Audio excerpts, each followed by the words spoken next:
One, two, three, four.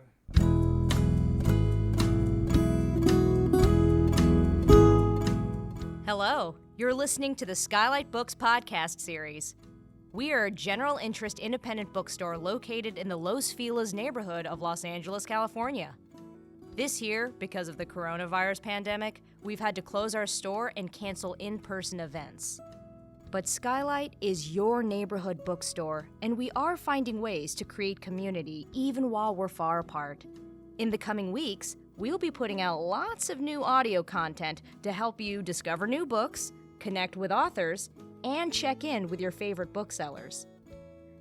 To learn more about how you can help keep SKYLIT alive, please visit our website at skylitbooks.com or check out our social media accounts on Twitter and Instagram. You can subscribe to the podcast on Podbean, iTunes, and Spotify. Thank you for listening and enjoy.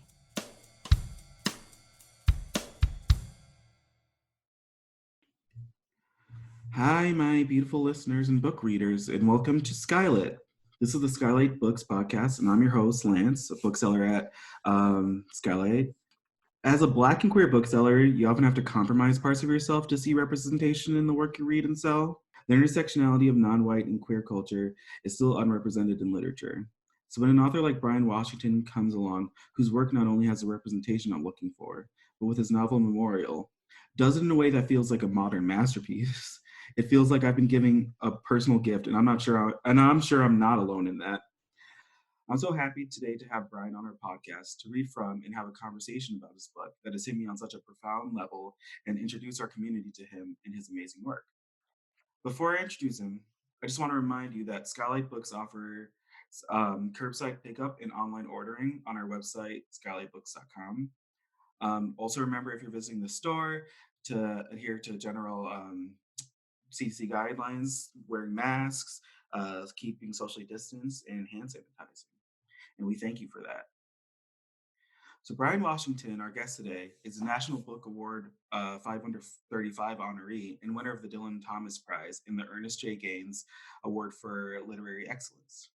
He received the New York Public Library Young Lions Fiction Award for his first book, Lot, which was also a finalist for the NBCC's John Leonard Prize, the Penn Robert W. Bingham Prize, and the Aspen Words Literary Prize. He has written for The New Yorker, The New York Times Magazine, BuzzFeed, Bon Appetit, and GQ, among other publications. He lives in Houston. Welcome, Bryan. I'm so happy to have you here today. Thanks so much for having me, Lance. It means a good deal. So you're going to start us off with the reading? Yeah, so I'm going to read a little bit from Memorial. I really don't think that there's very much preamble that needs to go into it, but the narrator's name is Ben, and his maybe partner's name is Mike. Perfect. All right, whenever you're ready. Another dream about Mike. This time, we're in a nightclub. The sort of place you'd never actually find us. Only, he is a stranger, and I am a stranger, and we are flirting at the bar. Hey, stranger, says Mike. Hello, stranger, I say. And then we are laughing together. Our shoes kiss each other's soles. And then we are in a bathroom stall, biting at skin, hands in each other's pants, grunting like otters against a dingy, dented stall. The next morning, before I head to work, Mitsuko says she needs a ride downtown. She mailed herself ingredients from Japan to the FedEx building by the Marriott. So, we pull out of the neighborhood and off 545, dodging the never-ending construction on Elgin. As I hook a ride at a stoplight under the bridge, a disheveled guy in a rocket sweater sips from a paper bag. He's seen better days, but the sweater's brand new. It's got the tags and everything. He nods our way. I nod back. Then the light changes, and we both turn back to our lives. Tell me something about my son that I don't know, says Mitsuko. Well, I say, but the thing is, I've got nothing. Mike is irritable, short-winded. He does this thing with his tongue. For the first few months, he traced shapes across my back in bed. Whenever I got them right, he'd chew on my shoulder. Mike knows a little bit of Spanish, I say. That's nice, says Mitsuko. He has to, for his job. Also, I say, he's really into food. Thank you for that, says Mitsuko. Really, you're a wealth of knowledge. But tell me, she says, when did you know you were gay?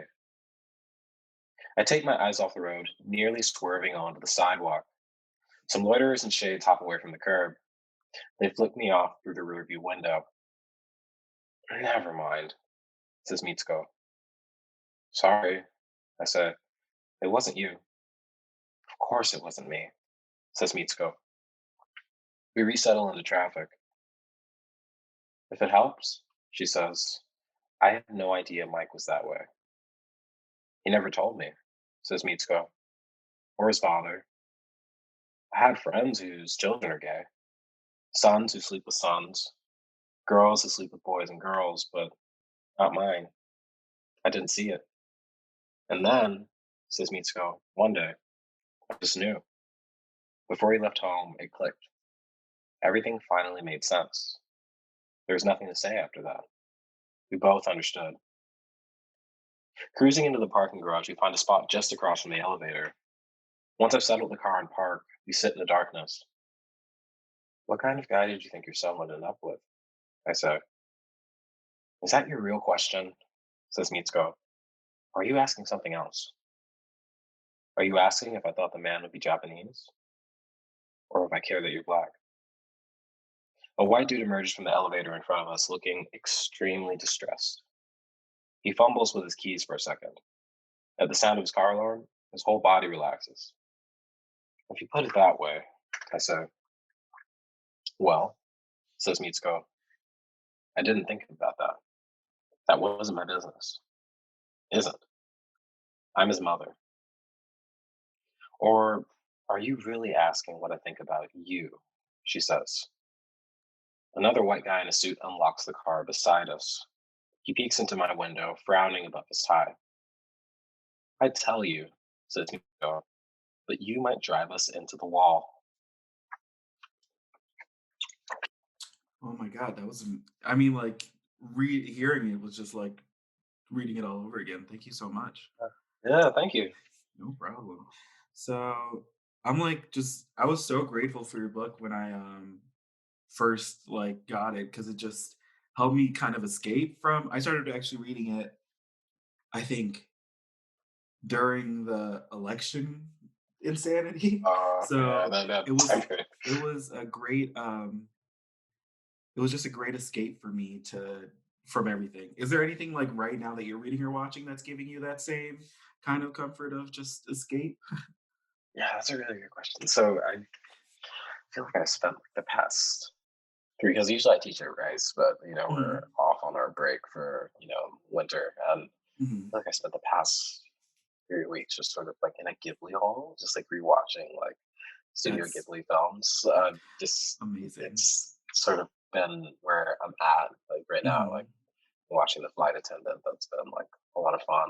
Oh, that's fun. My boyfriend and I, we watched a lot of the Lone Wolf and Cub films, just Mhm. like rewatching those, and Oh, so that's a lot of rewatching as yeah. of late, trying to figure out what can be comforting Mhm. without too mentally taxing in the midst of a moment that is Right. deeply taxing on all fronts. I mean, I think Studio Ghibli is the perfect escape. Like that's I feel like everyone I know is having that moment of courting where they're like revisiting his films and like, oh yeah, this is what's helping me escape from everything right now. So no, Yeah, there's that's like that familiarity, and then you're also yeah. seeing like what I don't know, things you missed before, just Mhm. returning to like why the things that mattered actually do to you. Oh, that's fantastic. That's, I mean, a great answer. Thank you.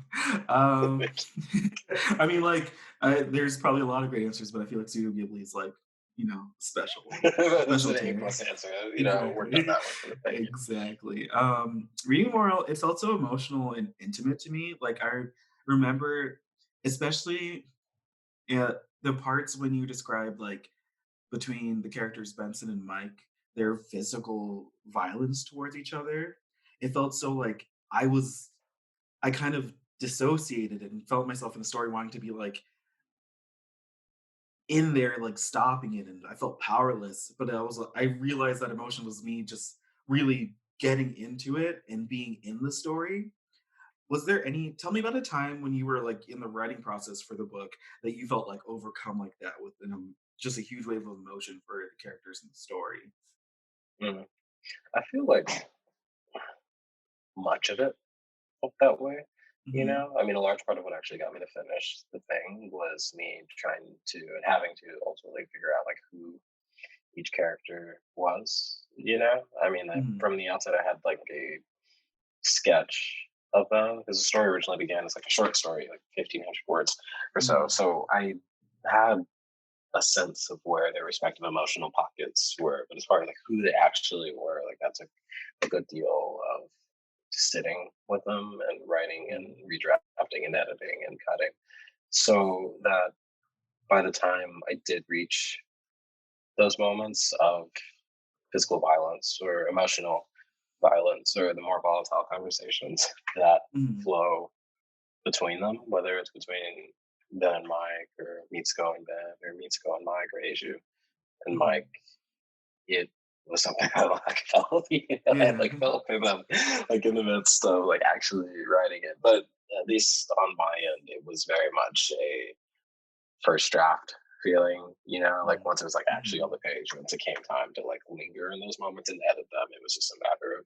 structuring them in a way that made like emotional and logical sense. But the moments when Mike throws Ben's pop status in his face was a bit tricky to write, both emotionally and logically. The moment when Misko talks to Mike immediately after H's passing, that was a bit tricky emotionally and logically, just sort of getting the beats right and sort of getting Hmm. the cadences between those characters. No, that feels like, I mean, I think you did it so well in the story too. You kind of like, if I could feel your connection to the story in like a way that like kind of felt above like a typical writer. It felt like you were just like kind of you were connected to the story in that way. There's a word I'm looking for that I'm missing, which of course there is. Like you didn't have the control of like telling the story, but you had to. It was like in you to tell. I could feel that when I was reading it, and it just felt so amazing to see in the story. Um, One thing that I read in your story that I read in the novel that I loved was just how like I felt like Ben and Mike were fighting. They were using their family trauma to kind of fight each other too. They were like, I felt like at some points I was like, oh, are they trying to see whose trauma kind of was more valid than the others? Like racial trauma, family trauma, all this stuff. And I that aspect of the story just like I feel like I've never seen something like that before in a novel of like characters who had valid they honestly I was reading, I was like, both are valid. Like both points are really like I understand where they're coming from here, but like there's nothing positive coming from like them battling it out this way. But like how was writing that? Like how was like how was it writing these two characters having this struggle with each other? Yeah, a lot of it was thinking through conversations and relationships that Mhm. I've had and those that my friends have had and trying to figure out what were moments when communication felt as if though it were stagnant or if it Mhm. were in free fall or if both parties perhaps had good intentions for whatever those were worth in mind, but their respective inability to communicate those intentions or to communicate those feelings to one another caused for dissonance or caused for misconnections or Mhm. disruptions of like their respective frequencies. And a lot of those conversations and conversations within those respective family, like it feels like I haven't read too many of those either in contemporary fiction, Mhm. and when I do, it's like white gays having it, and white gays don't work in most of contemporary fiction, so that's not what they're that's not what they're arguing about. It. So so Mhm. it's very I don't know. It felt like it would be emotionally dishonest not to how there could be missed frequencies Mhm. by way of discussions about race, by way of discussions about each character's like respective class or their respective Mhm. family backgrounds or their respective financial backgrounds as they became adults and came into their adulthood.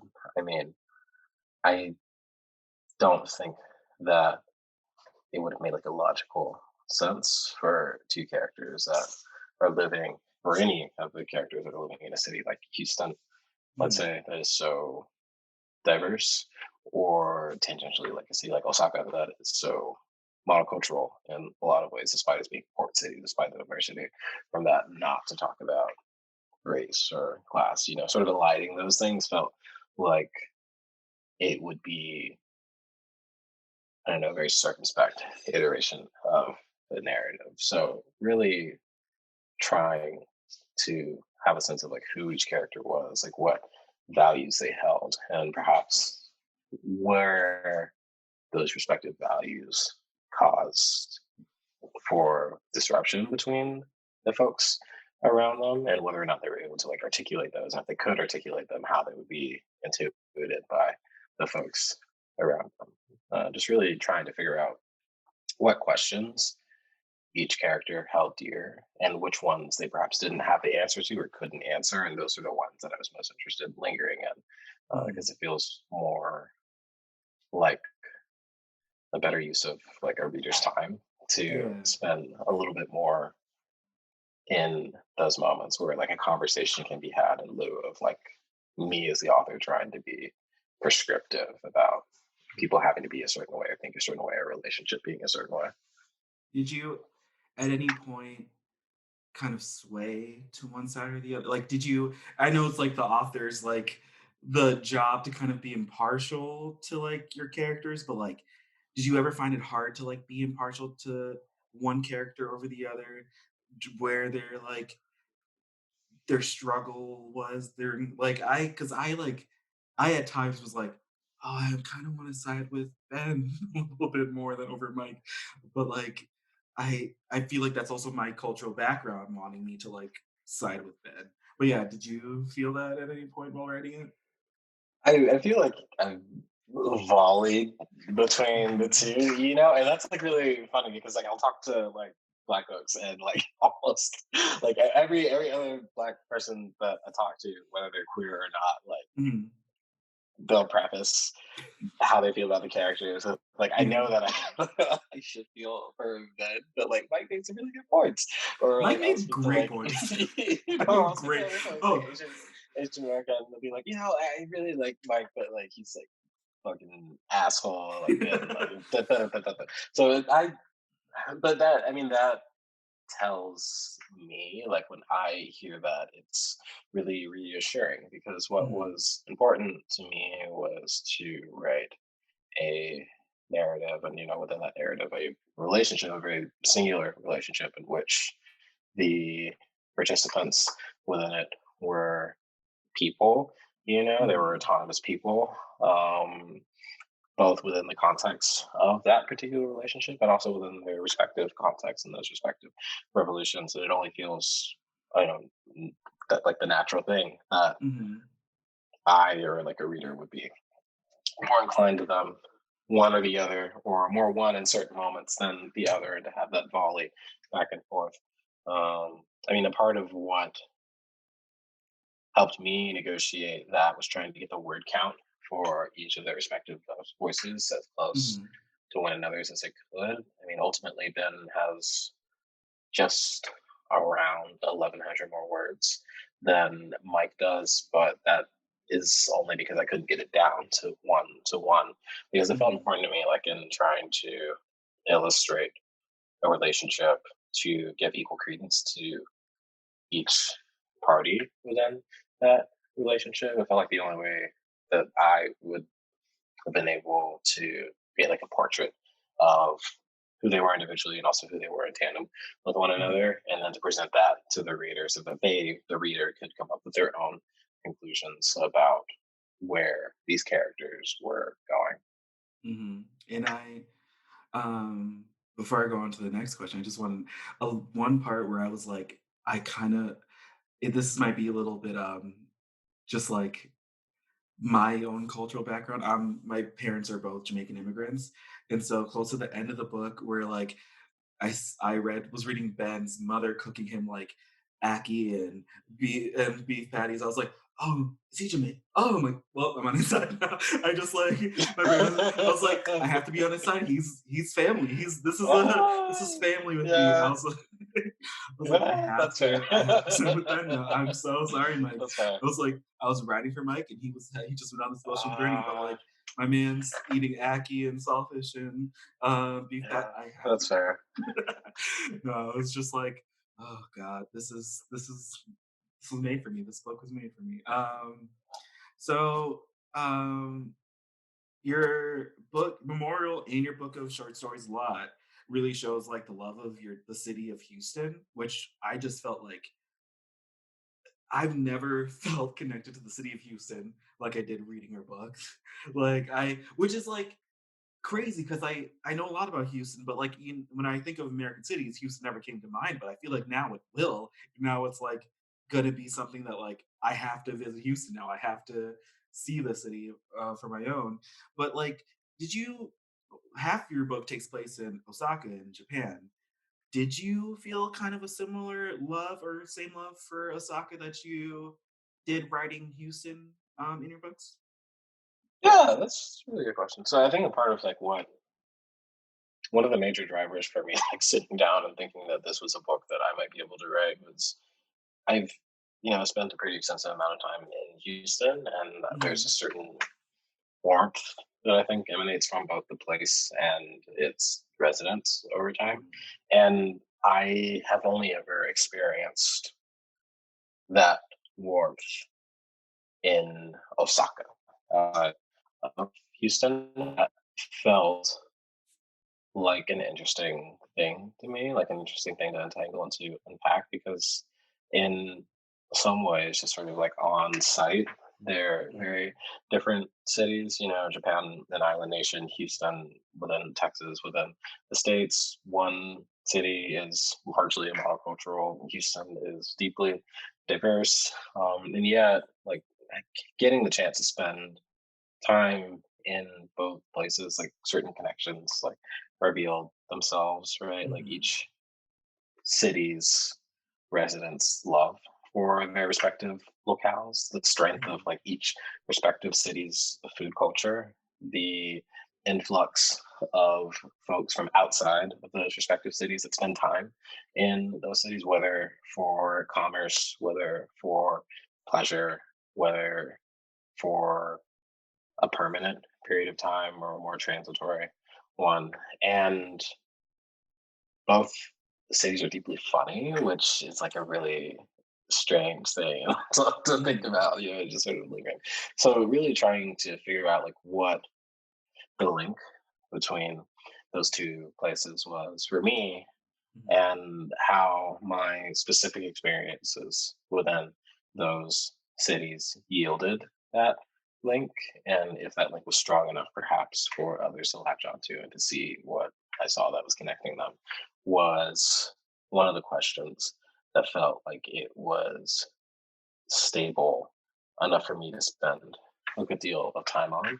And at least for me, I feel like that was like a major difference between writing lot and writing memorial, and that when I'm working in fiction, or rather when I'm working with any project, but maybe particularly fiction, like it's usually a question that like I'm circling around that's like preoccupying me, or like if ideally it's a handful of questions, and sometimes that question's strength is enough to preoccupy me for 1100 words or 1500 words or 3000 words in the case of plot, like story to story.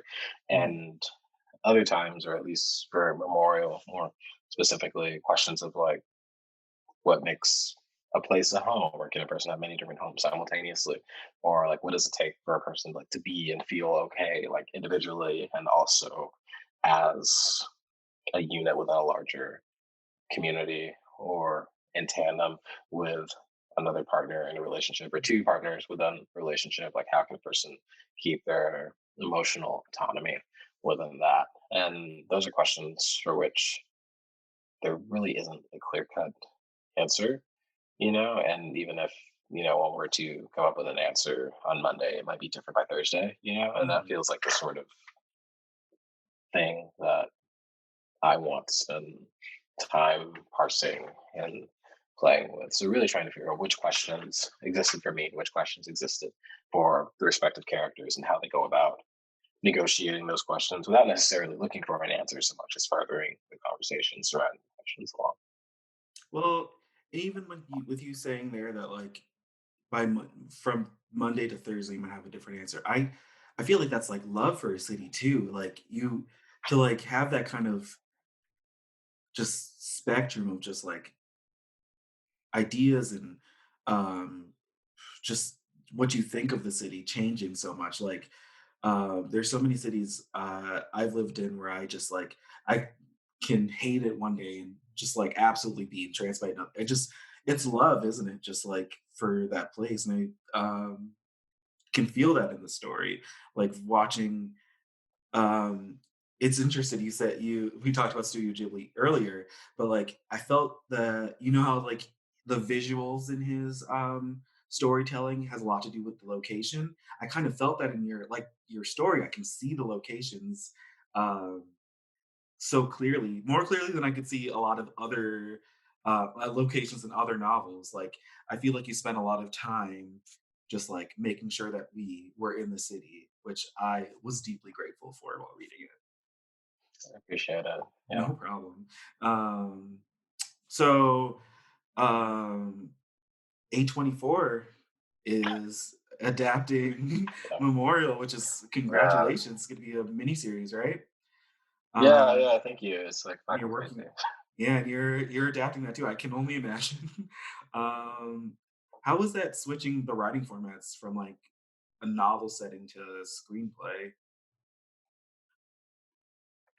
It was, I mean, I probably should preface all of this by saying, like, my film, or really my book agent, and also like my film agent too, like, they Mhm, could not have navigated that particular process without them, shepherding me through it. mhm, I think that what was and is really important to me is retaining the emotional autonomy of mhm, the text within its on screen iteration, and retaining the, I don't know, the, how do I describe this without like being like like the weight, of certain yeah, moments within the text, like on right. screen, because I can get lost, right? Like we've Mhm, probably seen any number of book to screen adaptations where right, we watched it and we were like, okay, like that they didn't need to do that, so that was, it right. was important to me, like, not to do that. And I think that was partly Mhm, why, like, I was I feel like I'm really insistent on things when it mhm, comes to like work, but in this particular avenue, like it was non-negotiable that I be the person mhm, to write it because there was a certain way that I wanted it to be done. But having said that, like a really cool thing about 824, and a thing that is just as cool about working with the Rudin team, is that I feel like we're all connected in that, like, our larger goal is to create something that we ourselves would want to watch, in lieu of mhm, something that we think would be easy to market, or in lieu of something that we think would fit neatly into like a streaming app's rom-com tab, or love at first sight tab, like when you're scrolling through. mhm, So it's been deeply collaborative, um and at the same time both A24 and the Rudin team have given me like open range. Like there really hasn't been anything that I've pitched where they've said like absolutely not yet, which right. is like a real privilege, a really big gift. At this point, we're pretty far into the writing process, and it's been, a really nice Yeah. thing to get to spend a little bit more time with these characters and see what they're up to and how they're doing. That's just makes me more excited to watch it. Is there anything without like I'm guessing you can't really tell me too much, but is there anything that while like adapting that you found new in the story that you weren't expecting to find, or like any kind of like thing that you were surprised by in your own story that like kind of bringing it to screen brought out? I It's forcing me to recontextualize the silences that the Mhm. characters share or don't share between one another, and it's also forcing me to recontextualize the physical proximity that the characters have to one another and how that changes by incremental degrees over the course of their relationships extenuating Mhm. themselves, like something as, tiny as them beginning to cook side by side with Mitsuko, as opposed to the very beginning of the novel when there's always just a certain amount of distance between them, whether it's in the car, whether it's in the home, whether that's an emotional distance that slowly but surely decreases.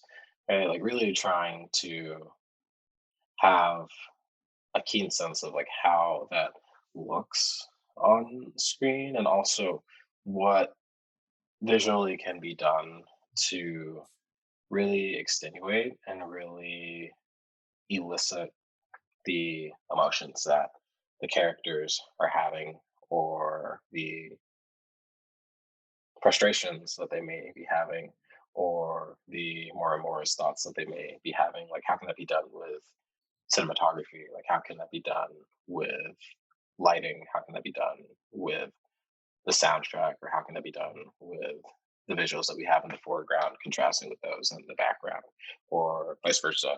Um, so it's really forcing me to think a bit more about the world of the novel and how that world is connected or not with the individual worlds of each respective character. While also thinking through this question: what does a viewer like really need to know in order for the story to move along and to work accordingly with that? That's oh my god, this just I feel like it's just gonna be so great. I'm so excited from hearing that.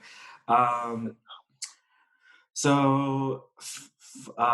this is something I never get to do as a bookseller, so I'm kind of excited to try it. As I'm selling your book in the bookstore, which I've already started. I've been like telling anyone I can about the book. But is there anything that you specifically as the author would like me to tell customers about your book, like a personal message from you to like the people I'm selling directly to? I think that if you're spending time with a narrative that is not your own in 2020 or 2021, then I'm grateful to you regardless of what that narrative is. Like if you're Mhm. picking up like a book by someone and you're able to like spend time in like a world like with a series of concerns, both emotional, logical, structural, and you're able to find solace in that, and like just like thank you, and I'm happy for you that have the opportunity to do that. I mean, for Memorial specifically, it sounds like fucking cartoonish now, but like from the very outset, like while I was writing it, what was important to me was to write a narrative that I did not feel worse for having written, and perhaps, tangentially,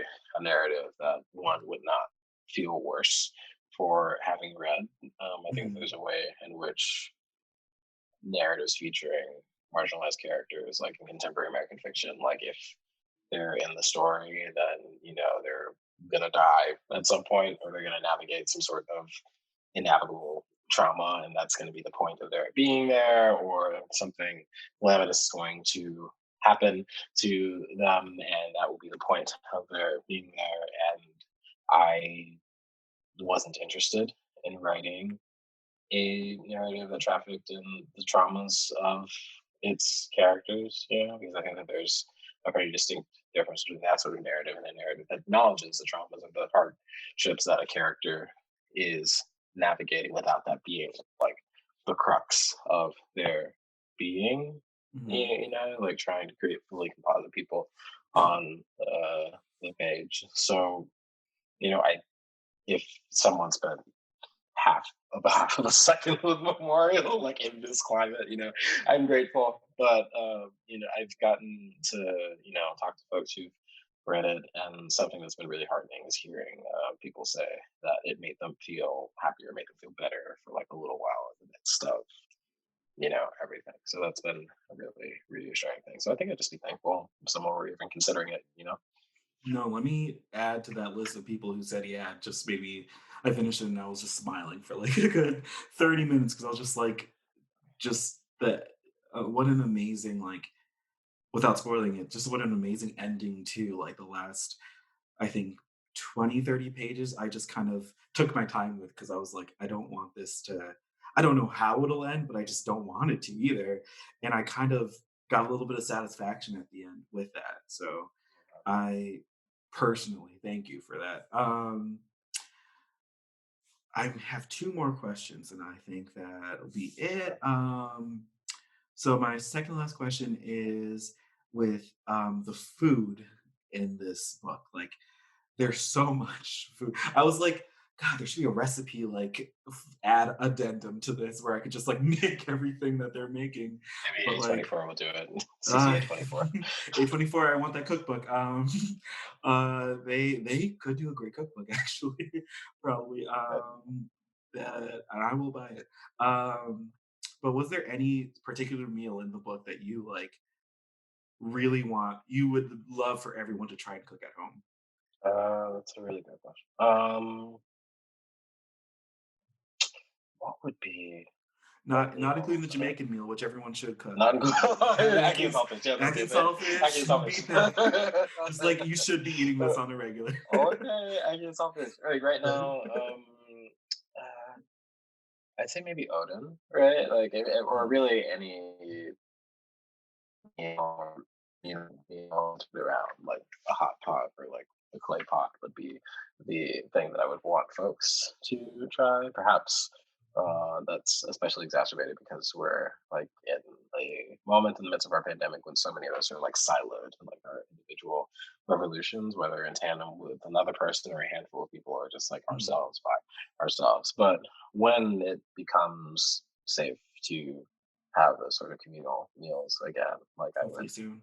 encourage folks to try hot pot or Odin or cooking out of a clay pot or a hot pot Mhm. in a communal atmosphere. But you can also do it at home by yourself and it'll be so delicious and so comforting because it is that time of year depending on where you are in the world. So yeah, like some and it's easy, like you heat up your liquid component, you add your protein components or your veggie components, and then the meal's already there. And I feel like now as ever is a nice time for like a low stress thing with a very high payoff.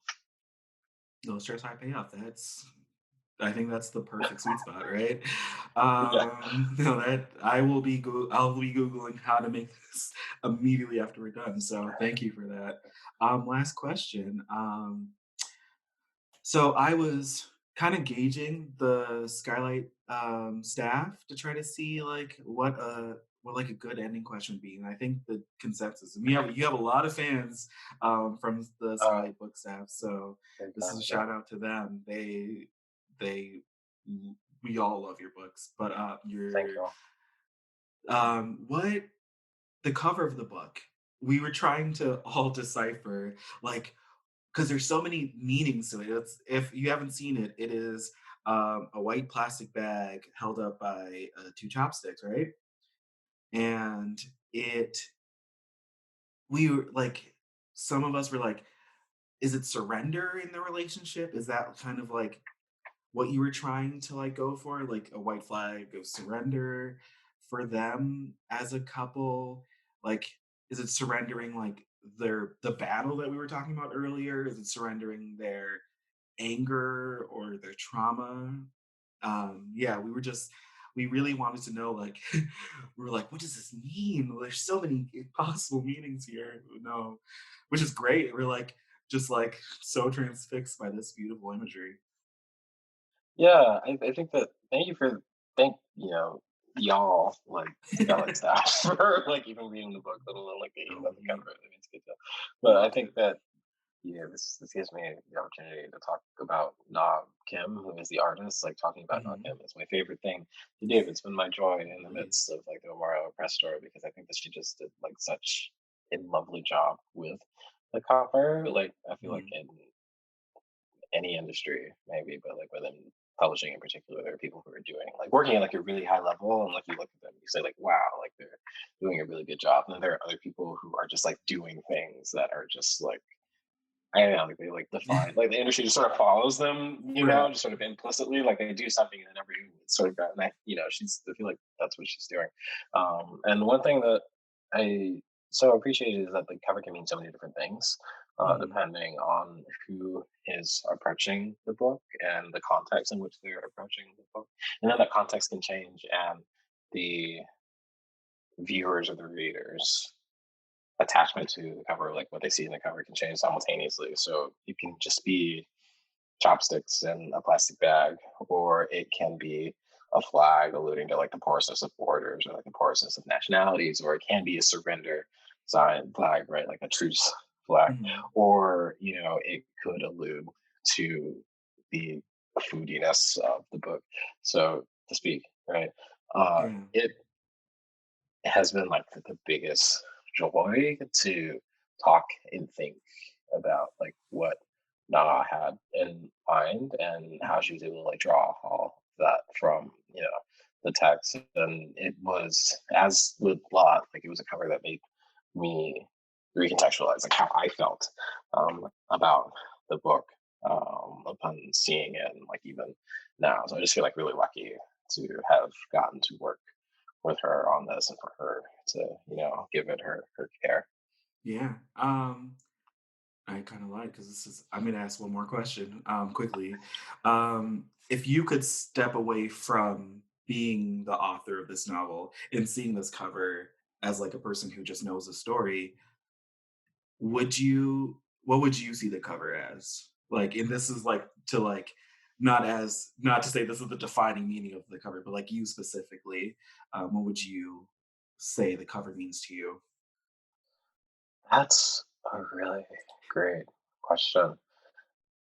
I think that there's a scrappiness to it, which are quite like, like if I were to see it and I were to approach it as some sort of flag, and depending on who you are and depending on where you are in the world, like a flag can mean any number of things, but it can also be sort of understood that a flag like does have a meaning, whether Mm, momentous or not. And for the image of that flag in all its totality, with all of its sort of momentousness or not, to be constructed on something as simple as two chopsticks and a plastic bag feels like a really beautiful thing, and that like you really don't need much in order to create like a striking image, in order to create something that has a lot of implicit and